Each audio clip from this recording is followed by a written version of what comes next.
எல்லாருக்கும் வணக்கம். இனி நான் சொல்ல போகிற தலைப்பு வந்து சமாதி யோகம். இதெல்லாம் நிறைய யோகங்கள் இருக்குது. இதெல்லாம் இந்தந்த யோகம்லாம் என்னென்ன எஃபெக்ட் கொடுக்குன்றதை பற்றி தான் நான் இப்போ சொல்ல போகிறேன். ஆனால் எல்லாருக்கும் கடைசியாக ஒரே ஒரு யோகம் தான் இறைவன் கை வைப்பான். அந்த யோகம் வந்து மரண யோகம். அது ஒரு யோகம், பேர் வந்து மரண யோகம். இந்த யோகத்தை கரெக்டாக பண்ணால் அவன் சமாதி.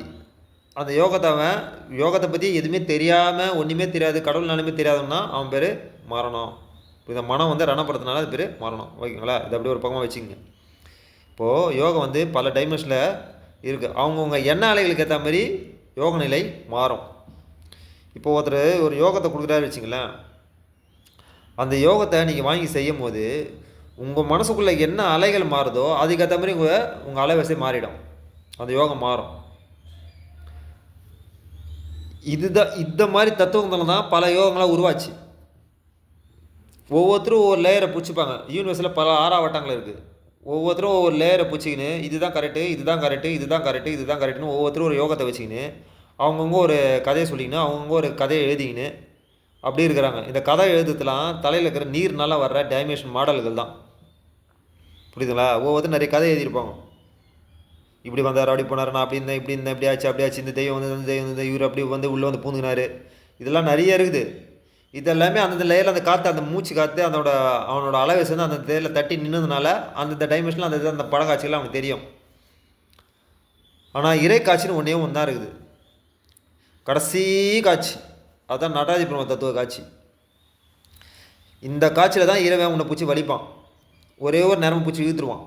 நீ எவ்வளோ தான் ஆடு, எவ்வளோ தான் பாடு, நெஞ்சு நிமித்தி நட, நான் தான் பெரிய ஆள், என்னை விட்டால் இந்த உலகத்தில் யாரும் ஜெயிக்க முடியாது, என்ன ஒன்று பண்ணிக்கலாம். ஆனால் கடைசியாக ஒரே ஒரு நரம்பு பூச்சி இழுத்துருவான். அந்த நரம்பு இழுக்கிற பயிற்சி தான் சமாதி பயிற்சி, மரண யோக பயிற்சி. அந்த பயிற்சியை எவன் பண்ணுறானோ அவன் தான் பிறவி இதுலேருந்து தப்பிக்க முடியும்.